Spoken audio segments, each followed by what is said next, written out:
नमस्कार, मैं हूं राजेश मिश्रा और आप मेरे साथ देख रहे हैं डिजिटल प्लेटफॉर्म पर नेशनल कवरेज। और आज एक बड़ी खबर पर हम बात करने जा रहे हैं और ये खबर जुड़ी है 69,000 सहायक शिक्षक भर्ती घोटाले से। दरअसल पिछले दिनों हुए 69,000 सहायक शिक्षकों की भर्ती के मामले में उस समय एक नया मोड़ आया जब प्रतापगढ़ के रहने वाले एक राहुल नाम के युवक ने एसएसपी इलाहाबाद सत्यार्थ अनिरुद्ध पंकज से मिलकर इस मामले में एक बड़े फर्जीवाड़े की ओर इशारा दर्ज कराया था। जब इस परीक्षा का परिणाम आया और आंसर की सामने आई तो ये बात उसमें निकल के आई कि क्या ऐसे लोगों के उसमें नंबर काफ़ी ज़्यादा दिखे जिसमें कोई गाड़ी चलाता है तो कोई डीजे संचालक है और उनके नंबर किसी के 120 हैं, किसी के 130, किसी के 140, किसी के 142। ये पूरा मामला देखने के बाद एसएसपी इलाहाबाद सत्यार्थ अनिरुद्ध पंकज को सोचने को मजबूर हो गए और उन्होंने ताबड़तोड़ कई टीमें बनाकर इस पूरे मामले के रैकेट का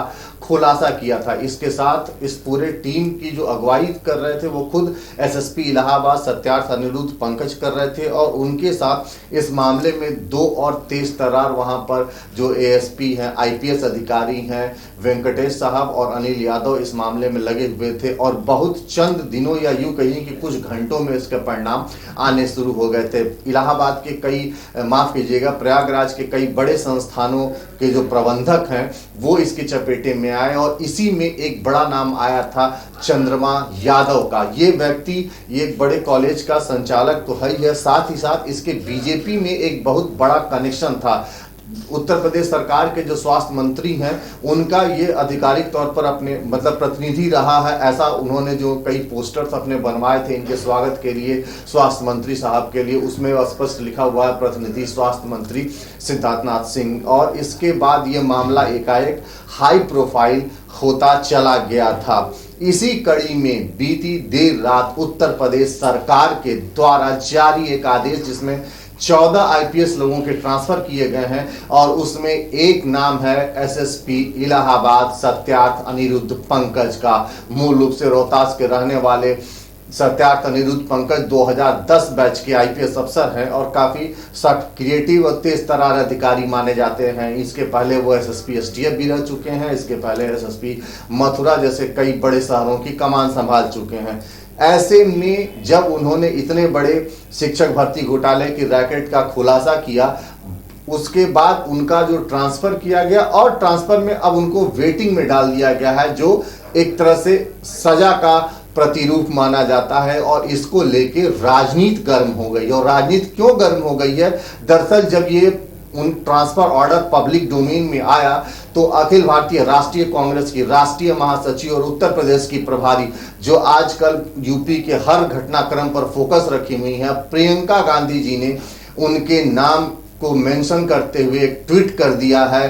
कि ऐसे ईमानदार और कुशल अधिकारी का ट्रांसफर कराना कहीं न कहीं इस बात को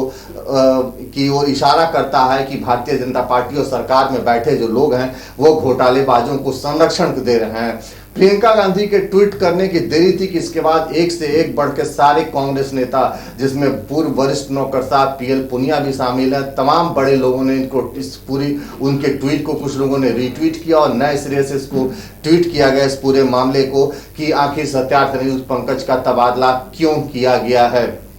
और इसको लेके पूरी एक जेरे बहस छुड़ गई है। अखिल भारतीय राष्ट्रीय कांग्रेस के अल्पसंख्यक विभाग के राष्ट्रीय अध्यक्ष हैं, पूर्व विधायक जौनपुर के रहने वाले नदीम जावेद साहब, उन्होंने भी इस बात को लिखते हुए और ट्वीट किया कि सत्यार्थ अनिरुद्ध पंकज का तबादला कहीं न कहीं से सरकार और जो घोटालेबाज हैं उनके मिली भगत की ओर इशारा करता है। हालांकि अभी तक इस पूरे प्रकरण को लेके आधिकारिक तौर पर उत्तर प्रदेश शासन की तरफ से कोई बयान जारी नहीं हुआ है और ना होगा भी, चूंकि सरकार का ये कहना है कि ये एक रूटीन में किया गया तबादला है। लेकिन इस पूरे मामले ने जिस तरह से एक नया बहस खड़ा कर दिया है कि इतने बड़े फर्जीवाड़े का खुलासा करने वाले वरिष्ठ आईपीएस अधिकारी को जिसने इस पूरे मामले को क्रैकडाउन किया, उनका तबादला क्यों किया गया है। इस सवाल ने कहीं न कहीं से सरकार के माथे पर एक चिंता की लकीरें खींच जो जरूर दी है। 14 आईपीएसों के ट्रांसफर हुए, लेकिन उसमें बाकी कहीं किसी की चर्चा तो कोई खास नहीं है। सबसे पूरे दिन भर अगर आज सोशल मीडिया के प्लेटफॉर्म पर कोई बात चर्चा में रही और सत्ता के गलियारों में भी रही, तो वो इसी बात का है कि यहाँ पर इनका तबादला आखिर क्यों किया गया है। क्या ये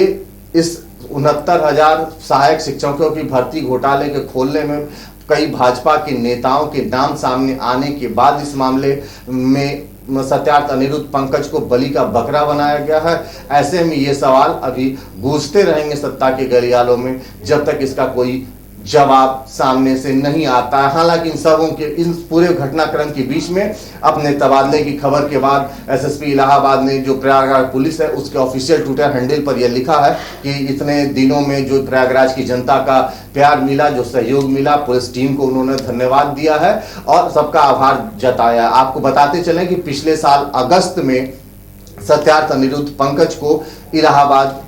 का प्रयागराज की कमान दी गई थी और तब से वो यहाँ पर बतौर वरिष्ठ पुलिस अधीक्षक अपनी सेवा दे रहे थे। तो इस खबर के और भी जड़ों तक या इसकी जो तहें हैं कहाँ तक खुलती है और क्या इसके कारण हम उस पर रखेंगे नजर। बने रहिए हमारे साथ और देखते रहिए डिजिटल प्लेटफॉर्म पे नेशनल कवरेज।